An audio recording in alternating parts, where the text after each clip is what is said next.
I have a bit of an obsession with any novels about child abductions or questionable identities. And when I saw The Child in the Photo by Kerry Wilkinson, I absolutely jumped at this. So I'm not going to spoil anything here, but there are a few things I want to talk about. I will do my best to do that without giving away any hints of the narrative development. I will say that, I'll put it this way, when I got to the end of the novel, I read the Kindle version, and at the end there was a link saying, if you liked this, you should read Kerry Wilkinson's other novel, whatever it was called. And I basically almost downloaded that instantly. I will still read that, but I wanted a break, and I wanted to read something different. So, it's a good sign that I got to the very end of it, and was pretty much about to go and read another of the author's works. Absolutely loved it. But, that being said, the beginning, I'd say the first third of it, read like a short story. I didn't feel it was developed as it could be. I thought we didn't get to know the character or certain environments enough. Hope, as a protagonist, I feel like we didn't get to know her enough before the story got going. It jumped into things far too quickly. And I was a bit concerned.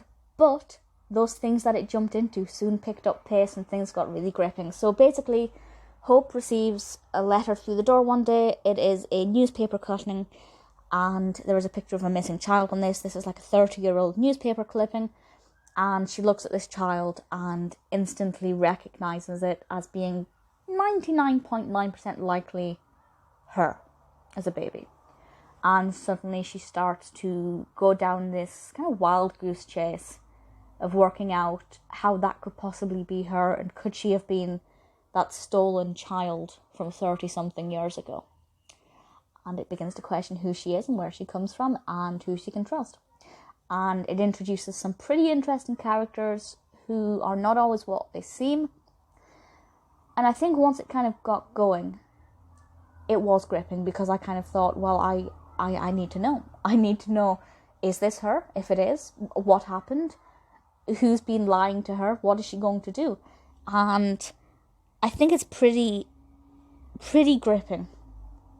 As I said, the first third, maybe less than the first third actually. I just thought it was underdeveloped, and it was reading like a short story. And I thought, oh, if this is going to do this, I don't know if I'm going to be able to stick with it.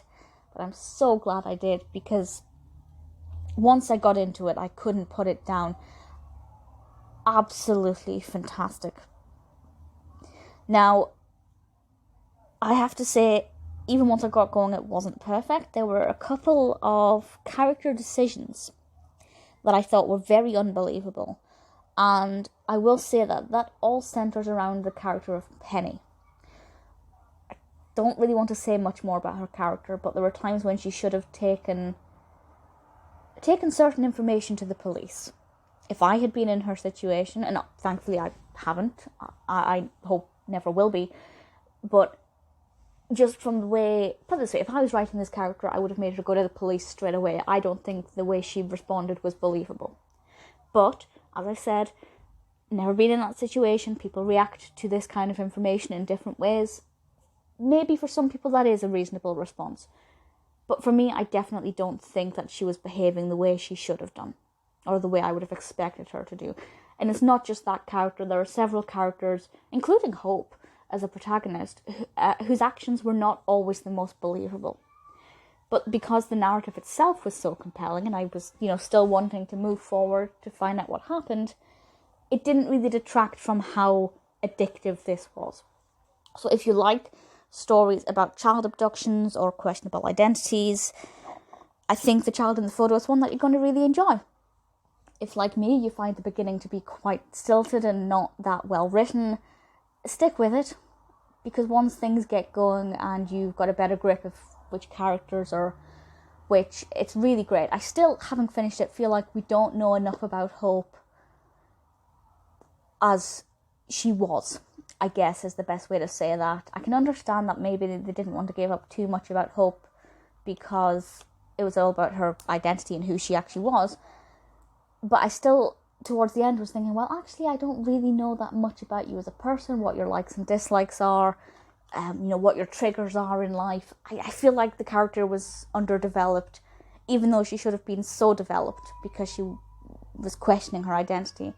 So I don't know. I'm on the fence about how I feel about the character development, but the narrative certainly really, really great stuff. Really thoroughly enjoyed it. If you haven't read the book and you like this kind of thing, give it a go. Stick with it. Once you pass the halfway mark, I think from there it's, all steams ahead. You won't put it down. Really thoroughly enjoyed it.